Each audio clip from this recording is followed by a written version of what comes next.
मैं आपको ये कहना चाहता हूँ कि हमने माननीय मुख्यमंत्री जी को एक शिमला में हमारी 23 अगस्त को स्टेट कार्यकारिणी की मीटिंग हुई थी। उसमें हमने ये डिसाइड किया था कि हम माननीय मुख्यमंत्री को एक मेमोरेंडम देंगे और उनको हम जो है 15 तारीख तक का उसमें डेडलाइन देंगे कि आप हमारे को बातचीत के लिए बुलाओ और हमारी जो मांगे हैं उनसे उन पे बातचीत करें। पर जैसा कि आप जानते हैं कि हमारी जो मुख्य मांगे है, सबसे बड़ा हमारा प्लेटफॉर्म जेसीसी का गठन करना होता है। इस सरकार को बने हुए तकरीबन 20 महीने हो गए हैं, पर अभी तक पेंशनर के लिए जेसीसी का गठन नहीं किया गया। तो हमारी प्रमुख मांग है कि पेंशनर के लिए जेसीसी का गठन किया जाए, जिसमें कि हमारे जो पेंशनर की जितनी भी डिमांडें हैं वो टेबल पे जो है हम उस पर डिस्कशन हो सके। इसके अलावा जैसा आप भली भांति जानते हैं 2016 से जो यहाँ पे स्केल रिवाइज हुआ है, पूरे हिंदुस्तान के सेंट्रल गवर्नमेंट के कर्मचारियों को और पेंशनरों को और तमाम राज्यों के जितने भी 26 स्थायी राज्य और यूनियन टेरेटरी के एम्प्लॉइज और पेंशनर को उसका जो है बेनिफिट मिल चुका है, पर हमें अभी तक नहीं मिला। पिछली सरकार ने भी हमें 20% दिया था और उसके बाद अभी तक हमारे 12% डीए की किस्तें ड्यू है। ये जो सारे मुद्दे हैं, पेंशनरों के मुद्दे हैं, तो हमने जो राज्य कार्यकारिणी की जो बैठक हुई थी उसमें ये हमने फैसला लिया है कि 20 तारीख को पूरे हिमाचल प्रदेश में हर जिला मुख्यालय में, इवन लाहौल स्पीति से लेकर और चंबा तक, चंबा तो मैं अभी 5 दिन पहले खुद होके आया हूँ, हमारे जितने भी पेंशनर है, पेंशनर वेलफेयर एसोसिएशन के जितने भी सदस्य हैं, जिला मुख्यालय पे ये धरना देंगे, प्रदर्शन करेंगे और डीसी महोदय के थ्रू माननीय मुख्यमंत्री को ज्ञापन भेजेंगे, जो कि हमने यहाँ राज्य कार्यकारिणी ने सब जिला के जो हमारे प्रधान को है वो भेज दिया है। मुख्यमंत्री से क्या कोई वार्ता अब तक नहीं हो पाई है? क्या अड़चन कहाँ आ रही है? क्यों आपकी मांगे पूरी नहीं हो पा रही है? इससे पहले विधानसभा का सेशन था, तब भी हमने माननीय मुख्यमंत्री से मिलने की कोशिश की थी, पर वो बहुत बिजी थे, उस टाइम नहीं मिल पाए। और हमने जो रिटर्न में जो इनको दिया था उसमें हमने यही बात की थी कि हमारे को आप 15 तक बातचीत के लिए बुलाया जाए। तो 15 तक बातचीत के लिए उन्होंने हमारे को बुलाया नहीं। इसी वजह से आज हमारी जो शिमला सिटी की मीटिंग है, क्योंकि यहाँ शिमला में भी जिला स्तर पर जो धरना प्रदर्शन होना है, तो उसके बारे में ही आज हमारी यहाँ की जो एग्जीक्यूटिव है शिमला जो यहाँ सिटी है वो इसलिए यहाँ ये तो शिमला की, लेकिन जिस तरीके से पहले आंदोलित कर्मचारी हुए सचिवालय से महासंघ के, हालांकि आज भी उनकी महासभा थी वो स्थगित कर दी है, उनको वार्ता के लिए बुलाया है। अब पेंशनर भी आंदोलित हो रहे हैं। पेंशनर तो पहले ये बोल दिया, वो इसलिए नहीं आंदोलित हो रहे हैं कि वो सेक्रेटरीट के कर्मचारी थे, ये थे।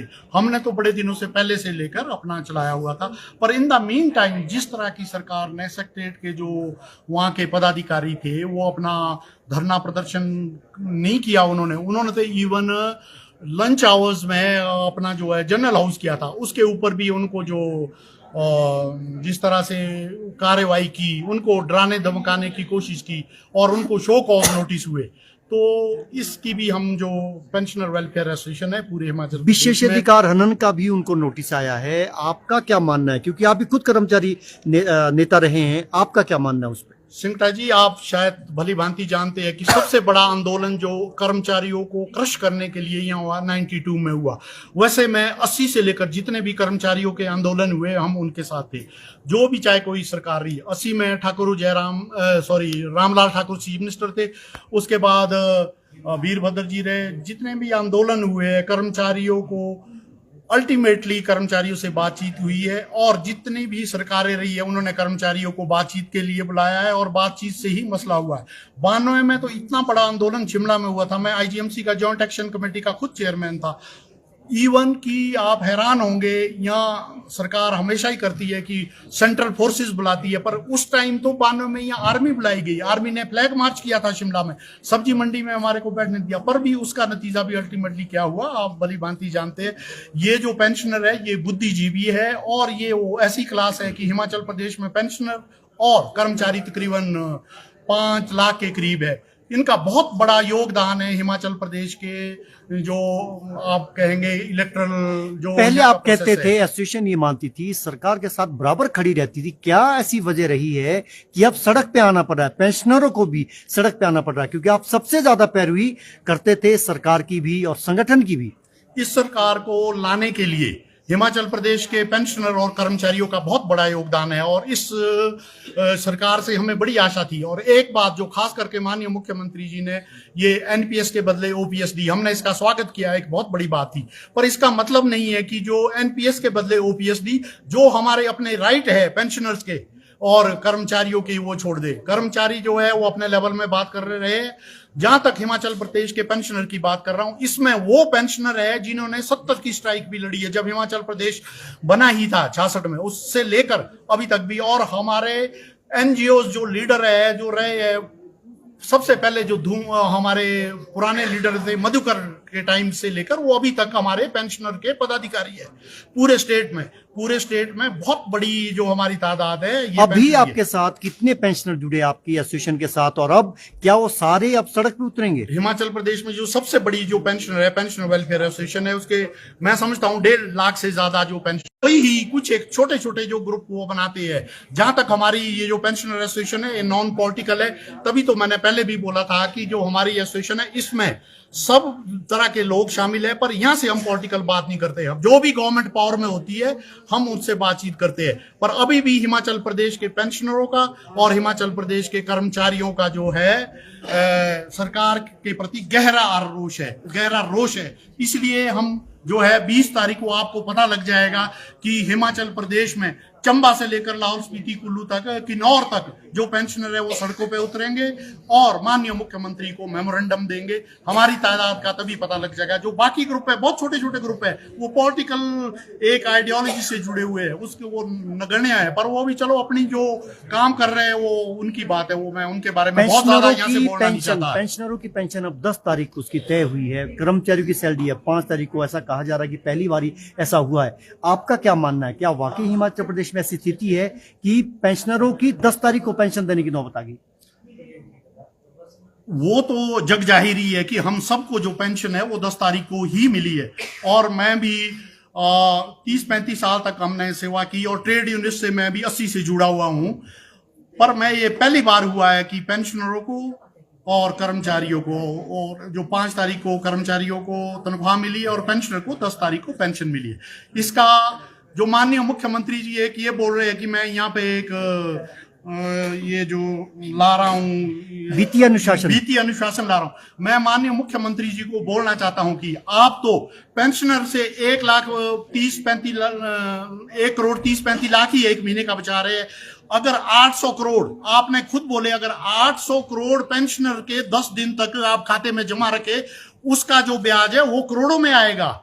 आप तो सिर्फ वही बात कर रहे हैं कि जो 10 दिन लेट, पर हम दूसरी तरफ ये भी बात करें कि हमारा जो 800 करोड़ है जो पेंशनर को मिलता है, आप जो वित्तीय स्थिति है वो इससे तो यही फर्क पड़ रहा है। आपको तो इंटरेस्ट जो है आप इंटरेस्ट ही काउंट कर रहे हैं ना।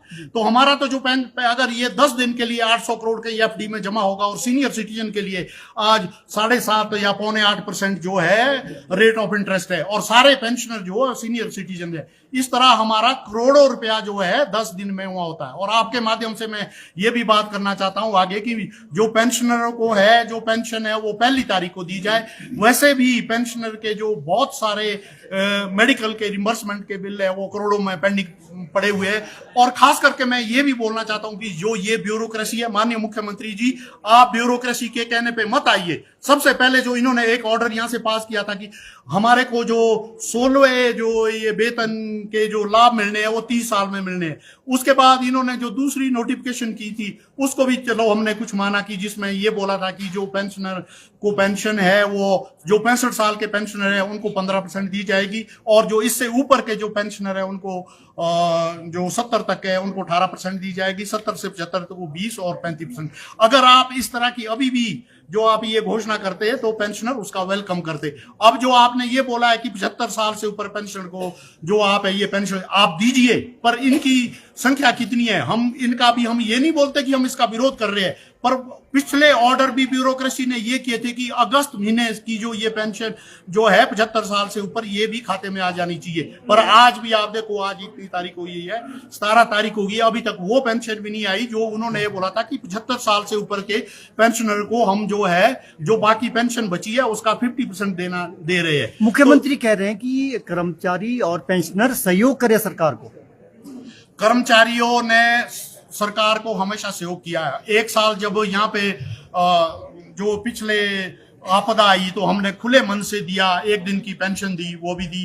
तो अब हम अपने पैसे का कितना सहयोग करेंगे, कितना सहयोग करेंगे? हमारी जो पेंशन है ये 10 तारीख को आ रही है। मैं समझता हूं कि इसका ही अगर मैं एग्जैक्ट तो मैं कैलकुलेशन नहीं करता है, ये जो हमारा ये जो 800 करोड़ का जो इंटरेस्ट है 10 दिन में, ये भी 10-12 करोड़ हो ही जाएगा कि कितना सहयोग करना है। अब हमारे को वो पेंशन वहां मिल रही है, पर आने वाले दिनों में हम तो ये चाह रहे हैं कि आने वाले दिनों में माननीय मुख्यमंत्री जी ये सरकार को लाने में पेंशनर और कर्मचारियों का बहुत बड़ा योगदान है। एक बात और है कि आप कर्मचारियों को तो डरा सकते हैं, धमका सकते हैं, कुछ भी बोल सकते हैं, पर हिमाचल प्रदेश के पेंशनर वो ये पेंशनर है जिन्होंने 70 से लेकर अपनी लड़ाई लड़ी है, हर गवर्नमेंट से लड़ी है। इन्होंने शांता कुमार जी से भी लड़ी है, जयराम जी ने भी कुछ घोषणा की थी असेंबली में, उसका भी उनको खमियाजा भुगतना पड़ा है, शांता कुमार के साथ भी हुआ।